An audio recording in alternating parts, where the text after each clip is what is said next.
ప్రేక్షకులందరికీ నమస్కారం. ఈరోజు మన స్టూడియోలో ప్రముఖ వేదిక ఆస్ట్రాలజర్ అవినాష్ దాస్ గారు ఉన్నారు. గురుగారితో మాట్లాడదాం. గురుగారు నమస్కారం. నమస్కారం అండి. ఓం నమ శివాయ. ఓం నమో వెంకటేశాయ. గురుగారు, శ్రీ విశ్వవసు నామ సంవత్సరంలో కన్యా రాశి వారికి ఈ కొత్త సంవత్సరం అంతా కూడా ఆర్థికంగా, ఆరోగ్యంగా అన్ని విధాలుగా మరి కొత్త సంవత్సరం ఎలా ఉండబోతుంది గురుగారు? ముందుగా కన్యా రాశి గురించి మాట్లాడదాం. కన్యా రాశి వాళ్ళకి ఈ సంవత్సరం ఒక కన్య వల్ల చాలా ప్లస్ ఉంది. చెప్తాను ఎలా. ఈసారి ఎవరైతే పెళ్లి చేసుకోబోతున్నారో వాళ్ళకు వచ్చే జీవిత భాగస్వామి ఒక బిజినెస్ పార్ట్నర్గా వస్తుంది. ఎలా అంటే చెప్తాను. మీరు ఒక పునుగుల బండి పెట్టారు, లేదంటే మీరు ఒక ఇడ్లీ బండి పెట్టారు.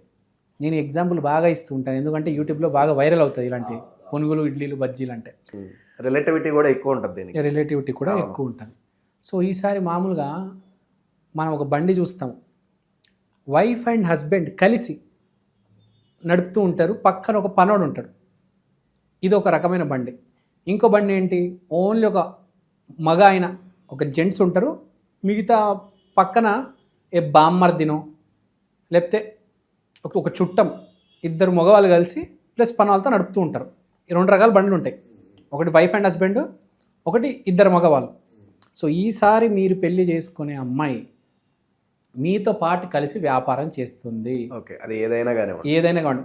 ఆమె దోశలు వేస్తూ ఉంటుంది, వీడి ప్లేట్లో పెట్టి అందరికి ఇస్తూ ఉంటాడు, వడ్డిస్తూ ఉంటాడు. అది సో మనం చూస్తూ ఉంటాం. గమనించండి మీరు, ఇడ్లీ బండి దగ్గర ఒక ఆవిడ, వాళ్ళ ఆవిడే దోశలు వేస్తూ ఉంటుంది, పౌడర్ వేస్తూ ఉంటుంది, వీడు చట్నీలు వేసి అన్నీ రెడీ చేసి ఇస్తూ ఉంటాడు. అంటే వైఫ్ అండ్ హస్బెండ్ కలిసి పని చేస్తున్నారు, వ్యాపారాన్ని నడుపుతున్నారు.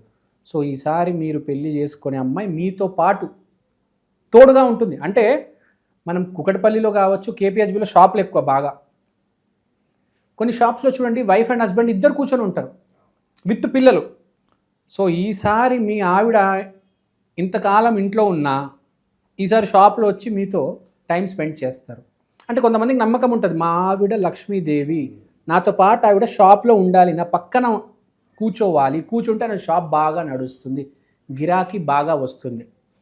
అది ఒక రకంగా అడ్వాంటేజ్. ఎందుకంటే ఆమె ఎక్స్పీరియన్స్ కూడా యాడ్ అవుతుంది కదా షాప్లో.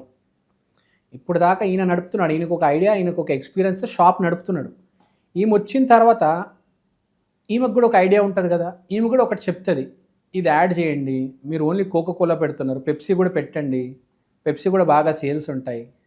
కొంతమంది ఏం చేస్తారంటే ఓన్లీ కోకోకోలా ప్రొడక్ట్స్ పెడతారు, పెప్సీ పెట్టరు. సో ఒక ఎక్స్పీరియన్స్ అనేది ఒక యాడ్ అయిందా లేదా? ఇన్పుట్స్ తన వైపు నుంచి కూడా వస్తుంది, తన సైడ్ నుంచి వస్తుంది. ఒక బేకరీ వాడు అనుకోండి, ఏంటంటే మీరు ఓన్లీ పిజ్జాలు, బర్గర్లు అమ్ముతున్నారు, ఇంకేమైనా పెట్టండి, కొత్తగా స్టార్ట్ చేయండి, ముందు ఒక చాట్ బండి పెడదాము, ఇటు పక్క జ్యూస్ బండి పెడదాము. దాన్ని చూసి దానివల్ల మనలో షాప్ లోపలికి కూడా కొంతమంది వస్తారు. ఓన్లీ బేకరీ అంటే ఎవరు వస్తారు చెప్పండి? ఒక జ్యూస్ సెంటర్, చాట్ బండి ముందు పెడితే అలా అందరు వస్తారు గిరాకీ మెల్లిగా కదా. సో చేసుకున్న ఆవిడ చాలా హెల్ప్ అవుతుంది, ఆవిడ వల్ల అదృష్టం కలిసి వస్తుంది, వర్కింగ్ వైఫ్ దొరుకుతుంది. అంటే మామూలుగా హోమ్ మేకర్, హౌస్ వైఫ్ అంటాం మనం, అలాంటి ఆవిడ కాకుండా వర్కింగ్ పార్ట్నర్, వీడు ఒక సాఫ్ట్వేర్ ఇంజనీర్ అవ్వచ్చు, వీడికి కూడా ఇంకో సాఫ్ట్వేర్ ఇంజనీర్ దొరుకుతుంది. ఆమె కూడా చాలా సీరియస్గా ఉంటుంది, అంటే వీడికి హెల్ప్ అవుతుంది. అంటే ఆవిడ లేకుండా వీడు ఉండలేడు, అంటే ఎవరికొకరు లేకుండా వాళ్ళు బతకలేరు అనమాట, అంత ప్రేమ ఉంటుంది.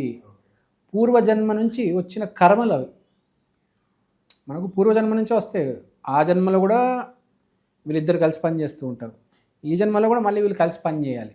నాట్ ఓన్లీ ఇంట్లో వైఫ్ అండ్ హస్బెండ్ కాదు, బయట కూడా ఇద్దరు కలిసి పని చేస్తారు. కొంతమంది చూస్తూ ఉంటాం కదా, 24 hours కలిసే ఉంటారు ఆ బిజినెస్ వల్ల. సో అలాంటి వైఫ్ అనేది రాబోతుంది. తర్వాత కాంపిటీషన్ దగ్గరకు వద్దాం. విపరీతమైన కాంపిటీషన్ ఫేస్ చేయబోతున్నారు అన్ని రంగాల్లో.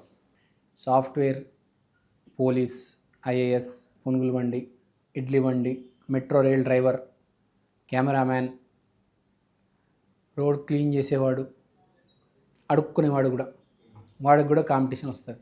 విపరీతమైన కాంపిటీషన్ వస్తుంది. ఆ కాంపిటీషన్లో వీళ్ళు 6 కొట్టబోతున్నారు, వీళ్ళే గెలవబోతున్నారు.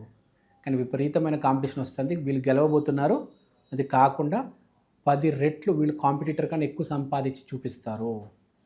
రాహు 6వ ఇంట్లో ఉంది, మోడీ గారు కూడా రాహు 6వ ఇంట్లో ఉంది. అందరినీ ఎలక్షన్లో ఓడించి 3 సార్లు ప్రైమ్ మినిస్టర్ అయ్యారు. కాబట్టి పొలిటీషియన్స్కి ఎస్పెషల్లీ కన్యా రాశికి ఎలక్షన్ 100% గెలవబోతున్నారు. గ్యారంటీ. మీరు ఏదైనా పోటీ చేస్తే ఎలక్షన్లో గ్యారంటీ గెలుస్తారు. రాజకీయ నాయకులకు మంచి గుడ్ న్యూస్ చెప్పారు అయితే. ఎస్, రాజకీయ నాయకులకు చాలా బాగుంది. తర్వాత గురువు 10వ ఇంట్లో ఉన్నాడు కాబట్టి వర్క్ ఎథిక్స్ చాలా బాగుంటాయి. ఏదైనా వ్యాపారం చేసినా ధర్మంతో చేస్తారు, జాగ్రత్తగా చేస్తారు, 10 మంది గురించి ఆలోచిస్తారు, అడల్టరేషన్ చేయరు, పాలల్లో కల్తీ చేయడము, పునుగుల్లో సోడా కలిపేయడము, అలాంటి పిచ్చి పనులు చేయరు. ఇప్పటిదాకా చేసున్నా కూడా అవన్నీ మానేసి మంచి దారిలోకి వస్తారు. ఈ డాక్టర్లు కూడా ఎవరైనా కన్య రాశి వాళ్ళు ఉంటే కూడా నీతి నిజాయితీగా ట్రీట్మెంట్ చేస్తారు. మందులు కూడా మంచి మందులు రాస్తారు, జెనరిక్లో కొనుక్కోండి అని చెప్తారు. సో ఇక్కడ పాయింట్ ఏంటంటే కన్యా రాశి వాళ్ళకి చాలా బాగుంది.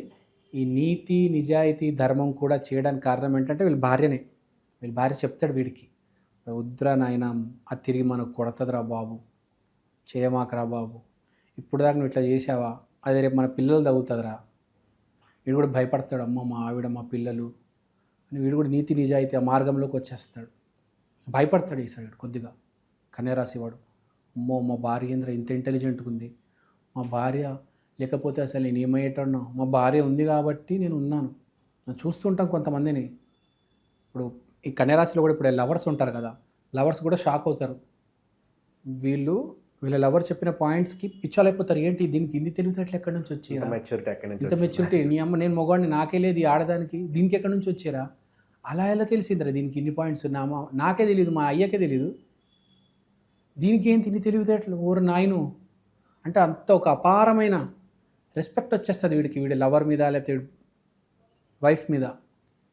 బేసిక్గా లేడీస్ మీద వీడికి రెస్పెక్ట్ వస్తుంది. వీడికి అర్థమవుతుంది లేడీస్ చాలా తెలివిగలని. జనరల్గా లేడీస్ అంటే మగవాళ్ళకి రెస్పెక్ట్ అంత ఉండదు, కానీ ఈసారి వీడికి స్ట్రోక్ తగిలేసరికి వీడికి ఆ మైండ్ సెట్ అనేది క్రియేట్ అవుతుంది. అమ్మో లేడీస్ పరాశక్తి, మనం వాళ్ళ ముందు మనం దేనికి పనికిరాము అని వీడికి ఒక ఫీలింగ్ ఎస్టాబ్లిష్ అవుతుంది.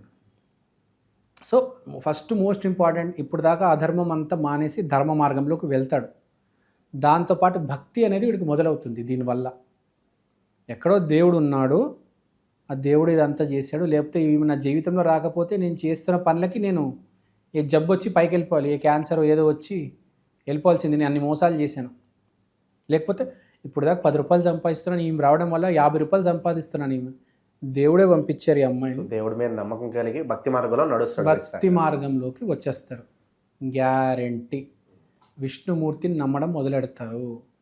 తర్వాత వీళ్ళకి రెమెడీ కూడా ఏంటంటే వైష్ణవ గుడి, అంటే వెంకటేశ్వర స్వామి గుడికి వెళ్తే చాలా మంచిది. ఎవ్రీ వెడ్నెస్డే వీళ్ళ కనుక వెంకటేశ్వర స్వామి గుడికి వెళ్తే చాలా మంచిది. వెళ్ళి కొంతసేపు కూర్చుంటే బెటర్. ఎందుకంటే మార్పు ఇప్పుడే వస్తుంది కాబట్టి, గ్రోత్ ఇప్పుడే వస్తుంది కాబట్టి వీళ్ళు కొంతసేపు 1 అవర్ అయినా కూర్చోవాలి. ఎంత పెద్ద సినిమా హీరో అయినా, ఎంత పెద్ద సినిమా హీరోయిన్ అయినా గుడికి వెళ్ళి కొంతసేపు కూర్చుంటారు. మనం రీసెంట్గా చూసాం, రష్మిక మందాన గారు హిమాయత్ నగర్ టీటీడీ టెంపుల్కి వెళ్ళారు. అవసరం ఏముంది, అది అర్థం చేసుకోవాలి. ఒకటి గుర్తుపెట్టుకోండి, జీవితంలో అమ్మ నాన్న భార్య హస్బెండ్ పిల్లలు వీళ్ళందరూ టెంపరీ. వచ్చే జన్మలో మ్యాక్సిమం అందరూ మారిపోతారు, దేవుడు ఒక్కడే పర్మనెంట్. ప్రతి జన్మలో వీళ్ళందరూ మారిపోతారు, అమ్మ నాన్న ఫ్యామిలీ అందరూ మారిపోతారు, దేవుడు ఒక్కడే పర్మనెంట్. ఆ దేవుడిని నమ్మాలి. దేవుడు చెప్పేది ఏంటి, ఒకటే, నువ్వు పాజిటివ్ డైరెక్షన్లో ఉండు, దేవుడిని నమ్మండి, ఆ పాజిటివ్ డైరెక్షన్లో దేవుడు తీసుకెళ్తాడు. అది ఇప్పుడు మీకు వచ్చిన భార్య పిల్లలు అమ్మ నాన్నకు కూడా దేవుడు ఇచ్చింది గుర్తుపెట్టుకోండి. అది కూడా ఎందుకు ఇచ్చారు, మీరు పాజిటివ్ డైరెక్షన్లో ఉన్నారు కాబట్టి, ఎక్కడో స్టార్ట్ అయింది కాబట్టి మీకు మంచి భార్య రాబోతుంది, లేకపోతే వచ్చేది కాదు. మీరు పాజిటివ్ డైరెక్షన్లో ఉన్నారు కాబట్టి మిమ్మల్ని కాపాడుతుంది. ఎక్కడో ఉంది పాజిటివ్ మీలో.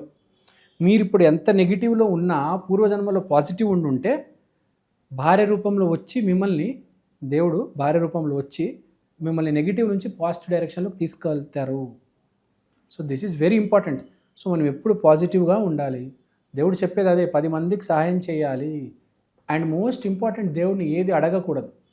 అడిగితే నీళ్ళు ఇస్తారు, అడగకపోతే పాలు ఇస్తారు. గుర్తుపెట్టుకోవాలి. Don't ask for anything, have trust, he will give you the best. గుడికి వెళ్ళగానే ఎక్కువగా అందరూ లిస్ట్ ఉంటుంది కోరికలు. గుడికి వెళ్ళగానే అందరూ అడుక్కునే వాళ్ళుగా తయారవుతారు. Don't become a beggar. When you go inside the temple just have some gratitude and be positive. మీరు అడగొచ్చు, అడిగితే తప్పు ఏం లేదు.